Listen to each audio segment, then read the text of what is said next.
When it comes to philosophy, I tend to take bits and pieces from everywhere and just mush them together. I guess something that's kind of ingrained in me from family though is Stoicism, but I kind of fizzle out various aspects of Stoicism. You see, grandfather of Stoicism himself, Marcus Aurelius, he reasoned out all of his Stoic mentality in the context of him being Emperor of Rome. And not only this, but because he was essentially forced to be the Emperor of Rome due to who he was born to, and that he was basically a self-perceived slave to his position. People big up his meditations endlessly and say that if you read them, you'll become like a real muscular, manly man. But when you actually read it, it basically reads like coke. I throw no shade on the man, but Catman isn't obligated to live like a slave. And so reading this book, we have to recognize the context around it. What I keep from Stoicism is stuff like, I think it's good to not let your emotions consume you, to not fly off the chain, to remain rational and calm and collected. Because when you're faced with adversity, if you just go off the rails and have an emotional reaction to something that requires critical thinking,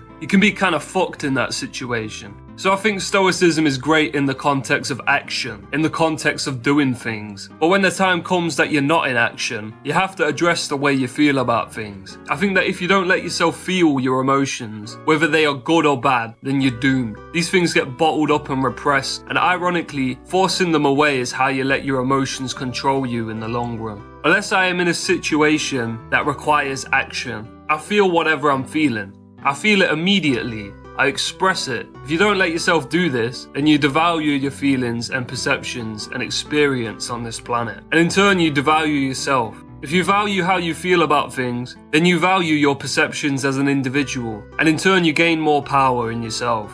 And you naturally will fly off the chain way less and have pretty unemotional reactions to most problems because you aren't channeling all of your repressed anger into dropping your spaghetti. I think this actually segues nicely into what I want to talk about next, and that is that a main proponent of my philosophy is the idea that you don't have to have the pre-programmed, conditioned, normal, human nature responses to things. If I drop the spaghetti on the floor and I feel upset about that, I would let myself feel upset about that as much as I need to, and then after I will probably laugh. But what if dropping the spaghetti doesn't upset me? What if this thing going wrong actually greatly entertains me? What if my immediate reaction to it is to laugh earnestly, to have fun with this unexpected circumstance? You know, there's been times I've sat waiting for the bus to show up after work, and it's late, and I was just seething. But adopting this mentality has allowed me to enjoy those moments.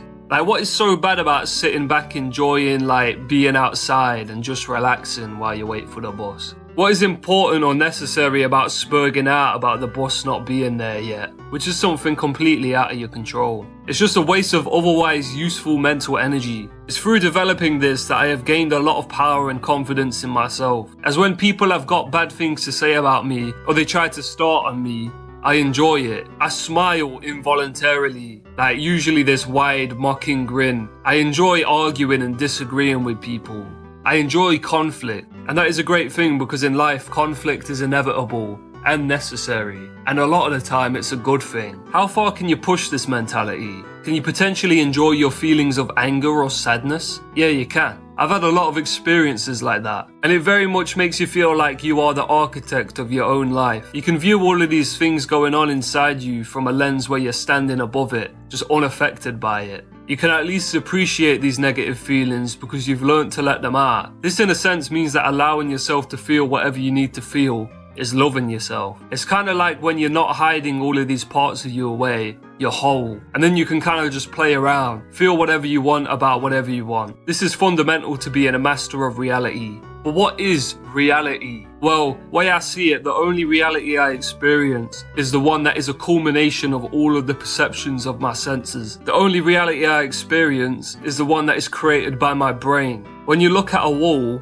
that was you. You put that wall there with your brain. The world doesn't look like what we see it as. It's an insane amount of particles and shit. Should look something like this, but we interpret that as what we see. We are the ones who create the image of reality that we interact with. So essentially what you react with all your life is yourself. Now that's not to say that nothing exists outside of you, but as far as I am concerned, all I'm ever going to experience is me. That's all I can reasonably discern. If you are able to realize this, then it changes a lot the way that you live life. If everything is your brain, then confidence is boosted. because it basically means everything is within your jurisdiction. You realize that you are literally the only person who can possibly be the master of your reality, and any negative aspects of your life are ultimately your choice. This is breaking out of the matrix, really. Coming to understand that you are in control and that reality isn't what you have been led to believe. When I rattle on about the demiurge, I basically mean this illusionary reality that people aren't aware they live in. A reality that is very harmful to everyone. I'm talking about all that is fake when I talk about Yaldabaoth. If you're the master of your mind, then you're the master of reality. And if you're the master of your mind, then you're able to program yourself in any way you want. If you're the master of reality, then you're able to influence reality in any way you want. All it takes is will and action. Simple as that. Looking at things in this way changes you in the sense that you're going to do whatever you wish, and you're going to try to make happen whatever you think needs to happen. And if people are like, yo, what are you doing? This goes against slave morality. You're just like, piss off, mate. Because this is your life, you know. All of this is your mind and this is your life. As far as you know, it's your one life. And so it's absurd not to enact your will and live for yourself. Through this line of thinking, I began to have fun in pretty much everything I was doing. Because you may as well be having fun. You've broken down the conditioning that makes you act in the ways that a situation demands. So now you can have fun anywhere. Waiting for the bus, at a funeral, whatever you want. You may notice that this also reaffirms what I was talking about earlier. Yeah, I think if you think through most philosophical concepts enough, the end point is just have fun. But then you have much stronger reasons to have fun and feel happy, and you feel earnestly happy much more often. When I think about how having fun is a rebellion against Yaldabaoth, I immediately become happy. You can program yourself with different beliefs to bring great benefit to yourself. Because why get locked into a singular dogmatic belief system when you could just have fun and at the same time remain open to much more insights and information? Because you're not biased. There's very important info that people lock away from themselves. It's messed up. You may as well use belief as a method to bring benefit to yourself. I know people who believe all of the most negative shit, and in real life they are just husks who have psyoped themselves into inaction. If you on the other hand believed something like higher negative beings will feed off my soul if I'm not maintaining a positive, motivated, self-driving mentality, and so I need to rebel against them by feeling joy, then you will feel much happier. And when you're happy and confident, then you are able to apply your will to the world. Becoming jaded is the worst thing you can do. Like if a belief system makes total logical sense to you, but the end point of it is that you're jaded, then you should abandon it. Become like a Sufi clown or something instead.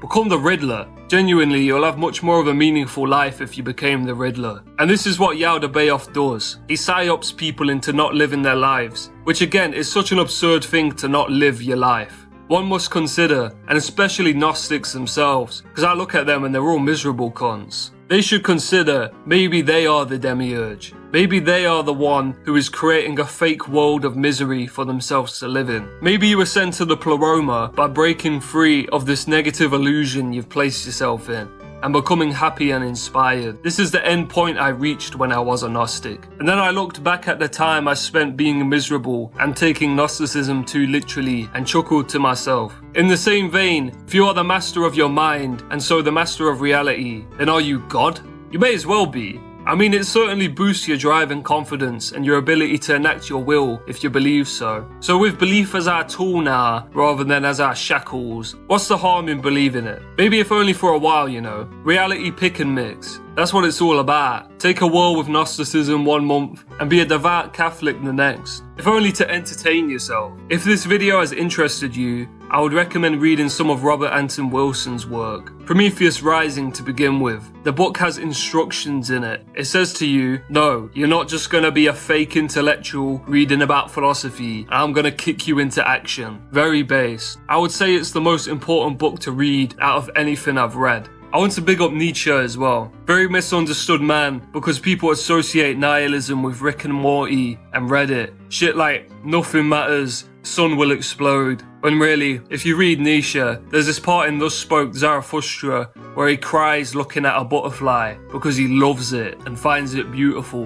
And really, the Nietzsche mentality is nothing matters, so make life an adventure. Love that man. He definitely contributed to my way of thinking quite a bit. But the sources for that are wide. I'm basically like Mike Skinner on original pirate material, bragging about how he nicked all of these samples from other artists to make his album. You should be sort of unapologetic about living your life. It's absurd that people would expect you not to. But yeah, that's about it. If you enjoyed this video, subscribe to The Catman Show, leave a like, leave a comment. Goodbye.